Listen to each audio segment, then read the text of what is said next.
I'm really proud of my heritage because I come from a background of Mexican, Spanish, and Tewa. It means that I am unique and not like anyone else in this country, in this world. This annual event honors the complex history and culture of a diverse New Mexico community.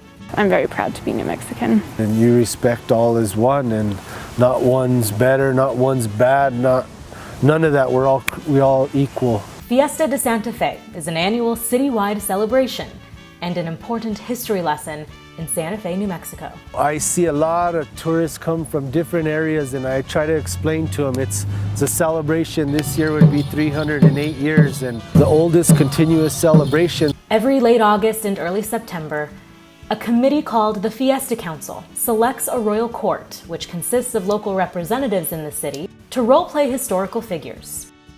The history attempting to be retold by the Fiesta Council is a complicated one for New Mexico's Hispanic and Indigenous communities. I know that my ancestors were part Native American. I can say that my ancestors were part Spanish. It's hard to think about in that way because it's in a way they're saying that a part of my people are oppressing another part of my people. Santa Fe is the oldest capital city in the United States. The city was founded in 1610 after Spanish conquistador Juan de Oñate colonized the land, which involved enslaving and killing many Native people in the process.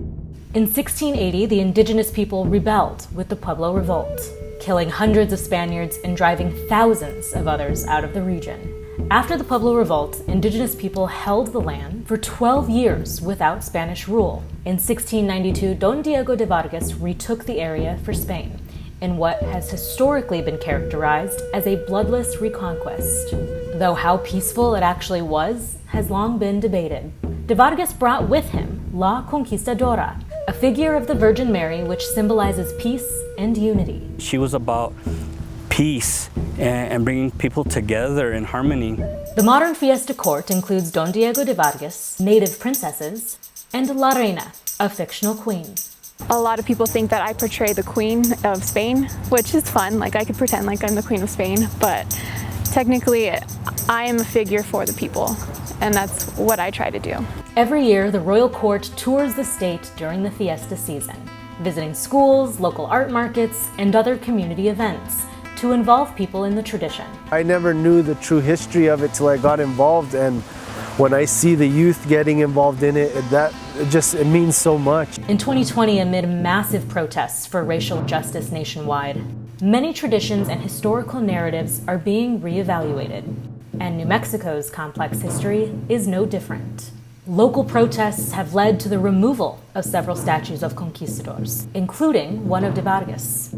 In recent years, the Fiesta Council has also taken steps to remove problematic events that may be seen as celebrating colonizers. Council members hope New Mexicans continue to use fiestas as a time to celebrate the way the region's multiple rich cultures have coexisted and influenced one another for centuries. We aren't celebrating a time when we conquered another people. That's not what Fiestas is about at all. We can't call ourselves just Spanish. We can't call ourselves Mexican. We can't call ourselves Native American. And we are a mix of so many different cultures that make up this such special and unique culture and heritage that we get to celebrate today. It's rich, it's beautiful, it's colorful. New Mexico is approximately 49% Hispanic and 11% Native American, with a total of 19 pueblos throughout the state. Sandra Romero is from the pueblo of Poake, approximately 20 miles north of Santa Fe. My first language was Tewa because my grandmother spoke neither English or Spanish, and her only way of communication with me was through Tewa, so I learned that. Romero says her home state may have a complicated past, but with the lessons of the past comes hope. It might not have always been easy on us, but we've learned how to live and communicate with one another. I figure we're all here. We're all brought here for a reason, and we should all get along. Romero believes Native New Mexicans exemplify how a community can use its painful past to teach future generations about the power of unity and inclusivity. And we've learn how to live in each other's communities. We share the water for irrigation. We participate in our feast days. We participate in their feast days. They come to fiestas. We have the best food here. And we took that from Mexican cuisine and Native American cuisine, and we have beautiful like jewelry that we got to incorporate from Spanish and Mexican and Native American. That's all there is. I mean, love and respect.